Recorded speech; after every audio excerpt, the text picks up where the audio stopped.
video. I hope everybody is having a great New Year so far.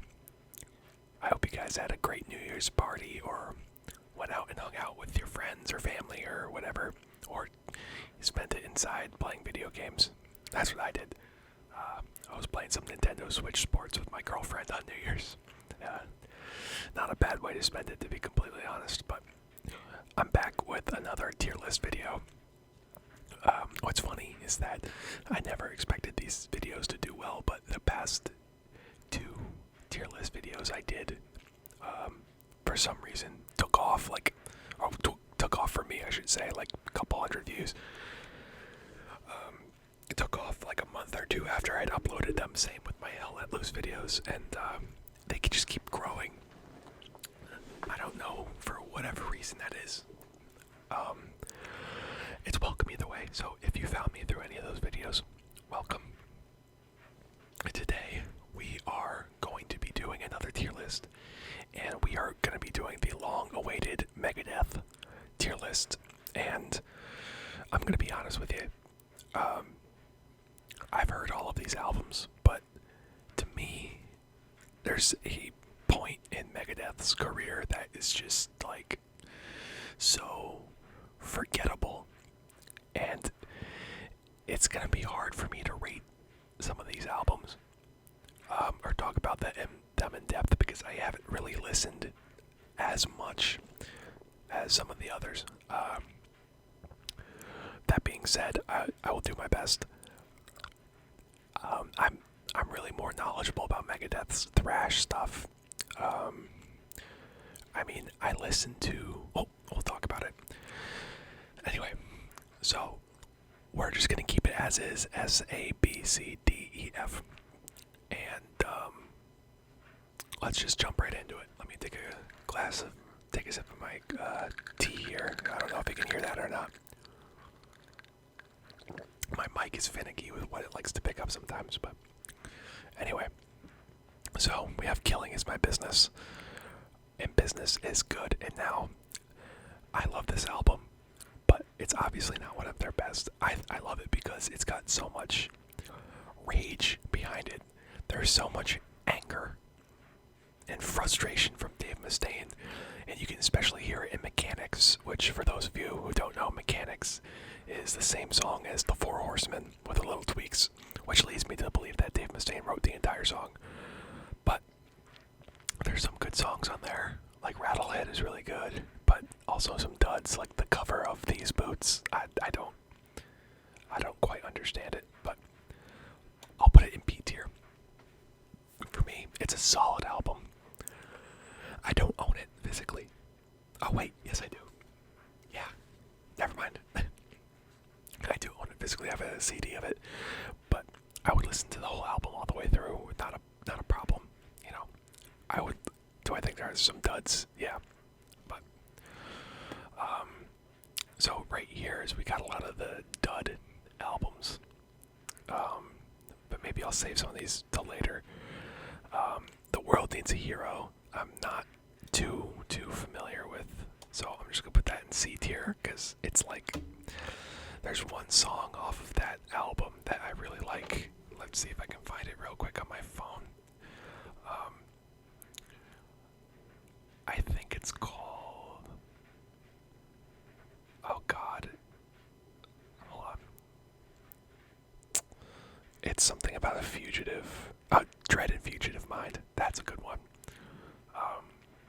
But other than that, like, the title track, I can't even remember.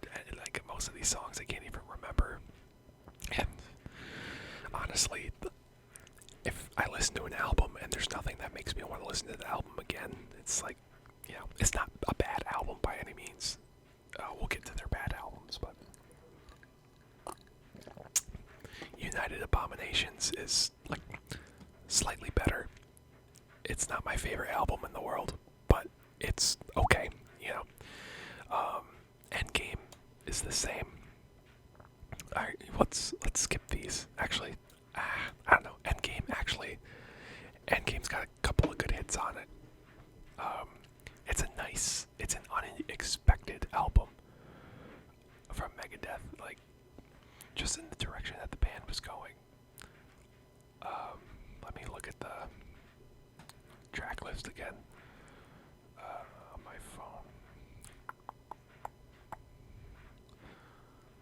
course, it doesn't come up when you look it up.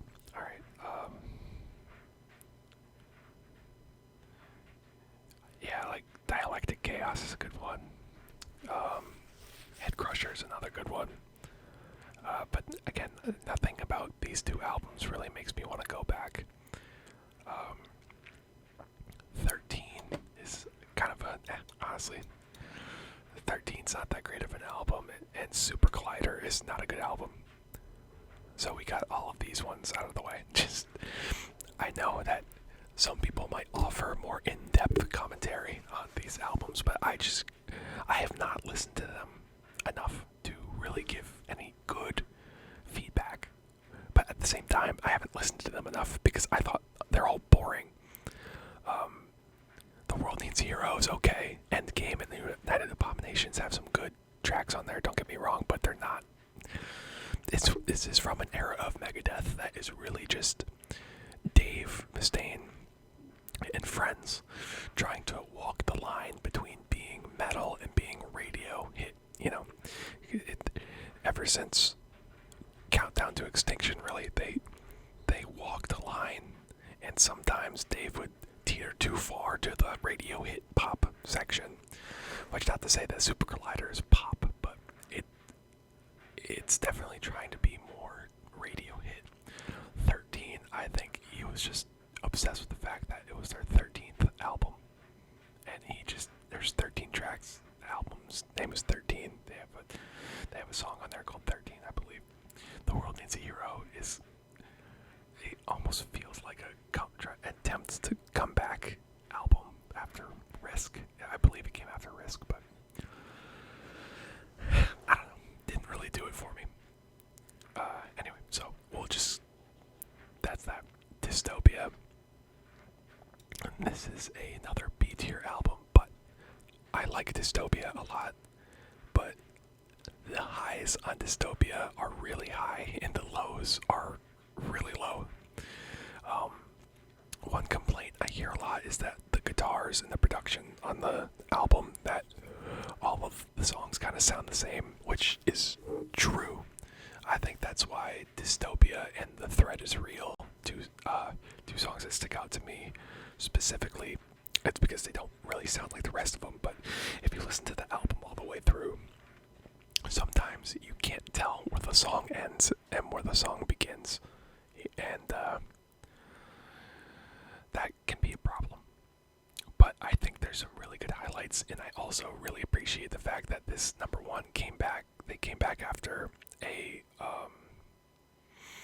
after Dave Mustaine having throat cancer, which is really big, and also they came back after Super Collider, and they made this awesome metal album, an awesome return to form thrash metal album.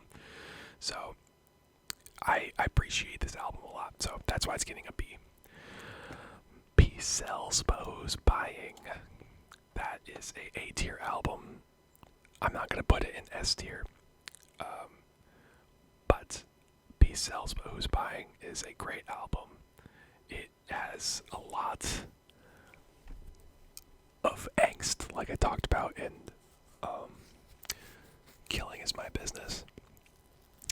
But I think there are some songs that fall short on this album. I know some people would probably put it in S tier, but I really don't think it's a perfect album. Let me look at the track list here. Oh, I was about to play the song. Don't want to do that. Wake Up Dead. A lot of people love that song. It's a song that I could live without. People also love Good Morning, Black Friday. I like the song, but it's not really that captivating to me. But I think just it deserves A tier because of the impact. And obviously Peace Sells, the title track, is an amazing song. Bad Omen's not a bad song, but it's got a solid track list, but I don't think it's spectacular. But I do appreciate how influential this album is and where it holds a certain place in metal history. So that's why I'm giving it an A tier. It's halfly because I do appreciate the album and there are some good songs on there, but also because it's just so influential. This might be a controversial one. So far, so good, so what? I do not like this album. I really think it's a mess. Especially when Megadeth is supposed to be in their prime, you know. Hold on 1 second. I just do not like, there's some good songs on here, but there are some other songs that just drive me up a fucking wall. Mary Jane is not a great song. It's just, if I have to hear that, the only 2 songs on here that I can say that I really enjoy are Into the Lungs of Hell and In My Darkest Hour. And you could include Anarchy in the UK, but, you know, that's a cover song, so it's a good cover song. But that if one of your better songs is a cover song on the album, you're not going to captivate me. But let me look at the track list again. I should probably just pull up the track list every time I talk about an album. So far, so good. So what? There we go. So this came out in '88, and I can appreciate the fact that, or not appreciate, I can understand the fact that Dave Mustaine was going through all of his drug problems and alcohol problems, and was going through a hard time. But it's still like, I don't know. Set the World Afire, I'm not the biggest fan of. Mary Jane, not the biggest fan of. 502, not the biggest fan of. Hook and Mouth, not a big fan of. I hate the song Liar. I mean, Into the Lungs of Hell, I think is a great instrumental, and In My Darkest Hour is, like, on any other Megadeth album, I don't think it would have been a hit, but on this album, it's a hit, so I don't know, man. To me, So Far, So Good, So What is just a dud, really. I would put Endgame and United Abominations and Dystopia above, well, I did, so, but I do not like this album. You can come at me in the comments, I don't care. I do not like this album. So, now, I mean, I think this goes without saying that Rust in Peace is an S-tier album. Anyone that thinks differently is dumb, and I'm very open to different opinions, but if you're talking to somebody and they don't think Rust in Peace is a S-tier album, they don't know what they're talking about. Rust in Peace is one of the best thrash metal albums of all time. It's up there with Raining Blood. It's up there with Master of Puppets. It might even be better than both of them. I think in terms of having a magnum opus, Rust in Peace is it. I mean, just having Holy Wars on there, the solos on Hangar 18, Tornado Souls, Lucretia, you know, it's every song on even Dawn Patrol, the bass line on Dawn Patrol, that little, like, was it like 2.5, 3-minute song, maybe not even, just of spoken word is just, it makes me want to headbang, and it's just bass. It's a bass line and a slow drum beat. It's the only song that I could leave off of there is My Creation, and I don't know if that was even on the original album or if that was on a deluxe version.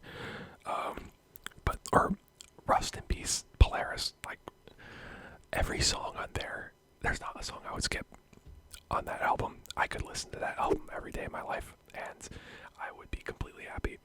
That just also the fact that Megadeth came out with this album, I believe it was the same year that Metallica came out with the Black Album. It kind of just,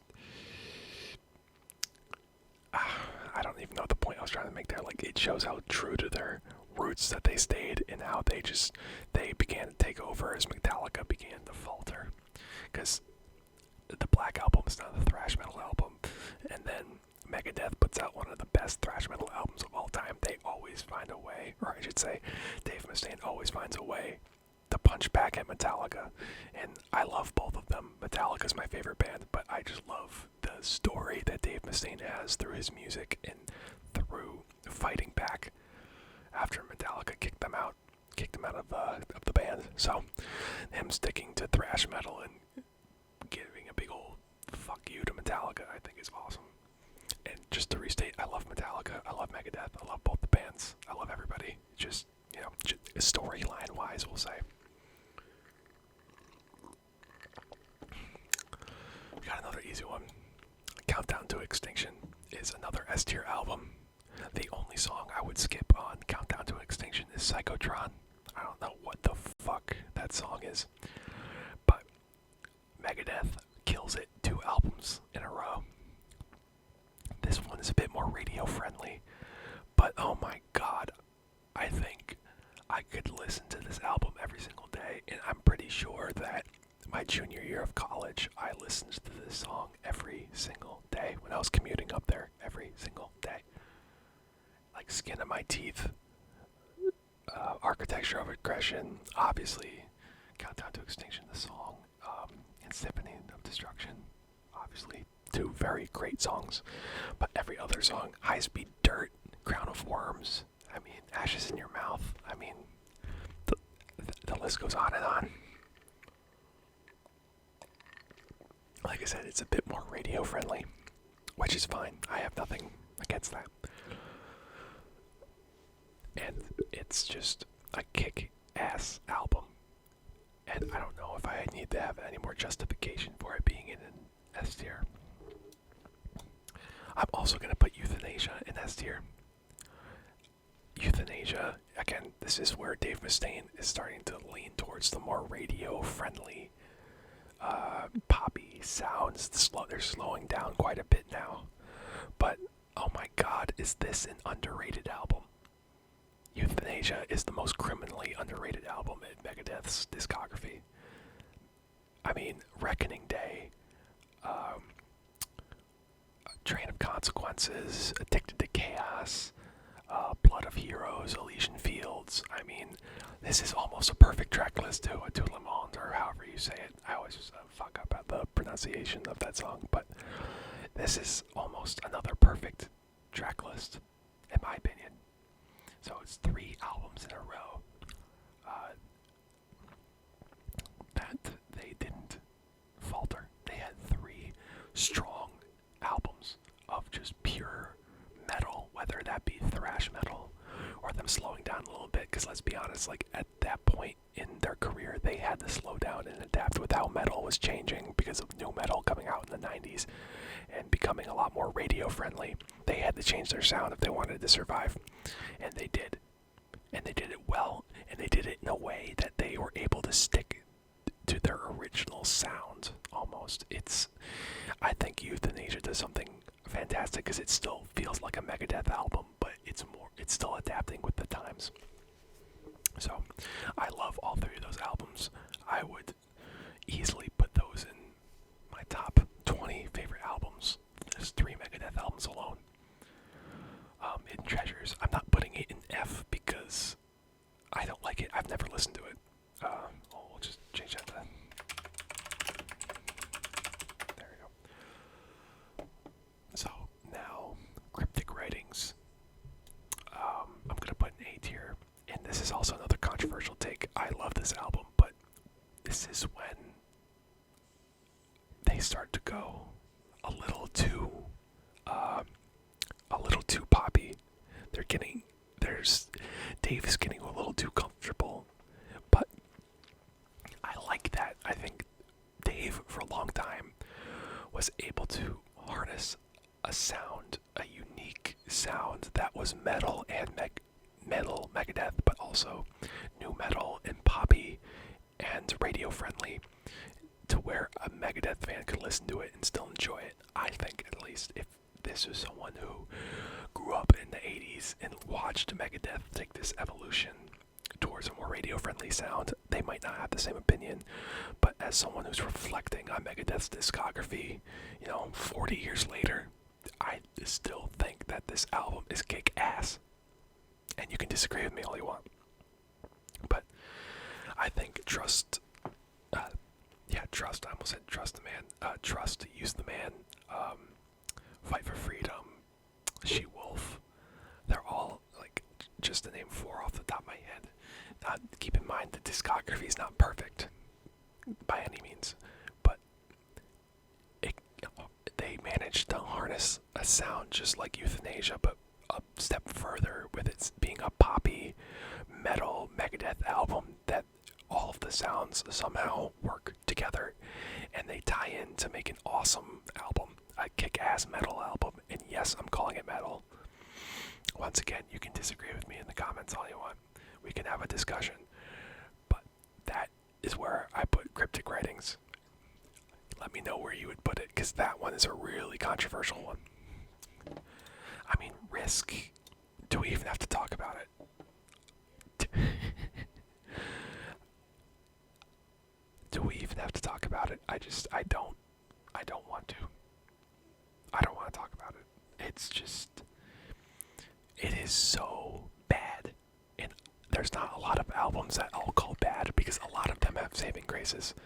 Or I'll say I don't like an album. Like I didn't call So Far So Good to what bad. I called it, or I said I didn't like it. If I called it bad, I didn't mean it. Because there's redeeming qualities to a lot of these albums here.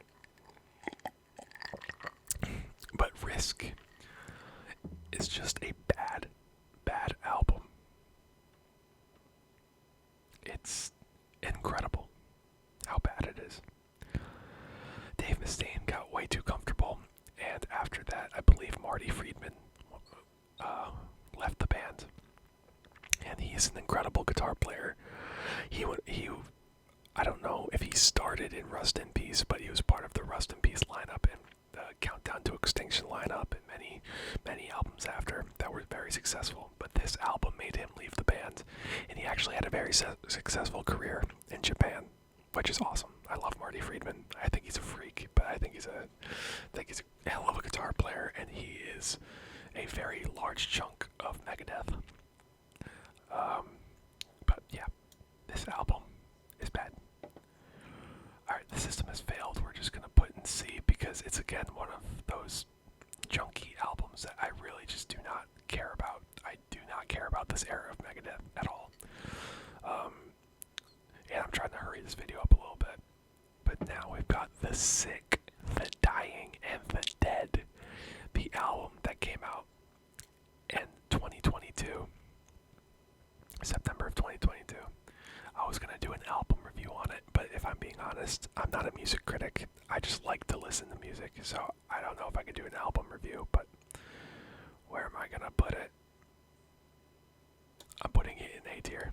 I fucking love this album, and I think it is the comeback album of the century. And I guess it's not really a comeback album because it's after Dystopia, but my God, does Dave Mustaine bring his all? And the entire crew, do they bring it all? Despite losing, oh God, what's his name? Their bass player. It's Dave and Dave, but David Ellefson. Despite losing David Ellefson before this album was released, and I believe it got delayed because they had to re-record all of his bass tracks. This album kicks ass. Not every single song, because if it was every single song, it would be an S tier, but I mean, the fact that Dave Mustaine is almost 60 years old, and he might even be 60, and he's still shredding so hard. I mean, We'll Be Back was the lead single off of this album. Oh my God, I love that song. The Sick, The Dying, and The Dead, great song. Life in Hell, great song. I've heard a lot of people say they didn't like the spoken word part of it, but I love that. Celebutons is a low-key hitter on that album.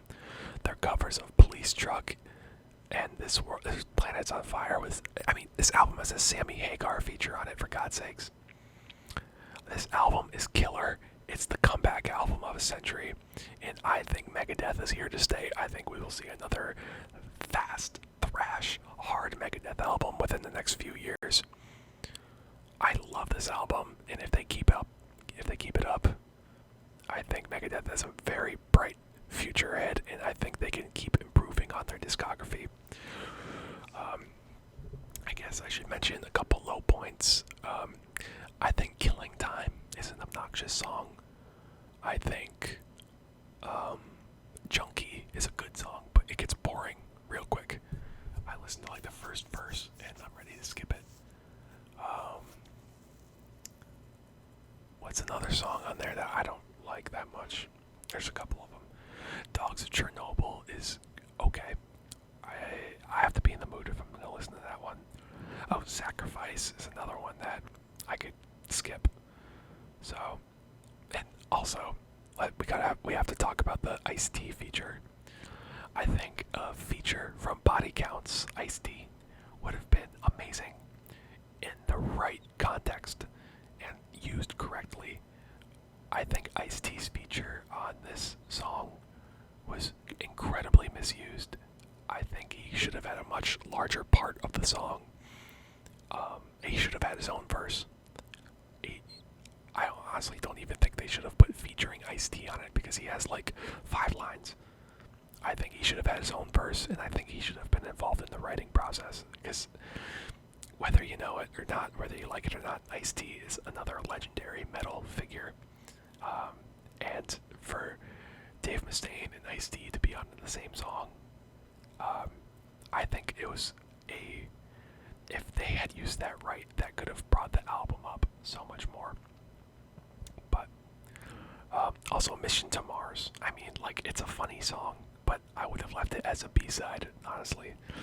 I think if they cut out Killing Time and Sacrifice and left Mission to Mars as a B-side and left the cover songs on, this album would have been much better received. I mean, I believe that for the most part it's a well-received album. I know Anthony Fantano gave it like a 3 out of 10, but if we're being honest, Anthony Fantano doesn't really know what the fuck he's talking about when it comes to anything that's not rap. So, anyway, so this is my tier list video. This is Megadeth. This is my opinion of Megadeth. I know there's some controversial ones. Leave a comment if you would agree or disagree. Let me know what you would change. If you guys even want to type out your entire tier list, I'll take a look at it and we can talk about it. If you have any other band suggestions that you'd like me to talk about or do a tier list on, please let me know. I listen to a lot of different music outside of metal, so if even you have like a grunge or another 90s band or an 80s band or 70s, like, let me know and we can talk about it. This is Metal ASMR signing off. I will see you guys in the next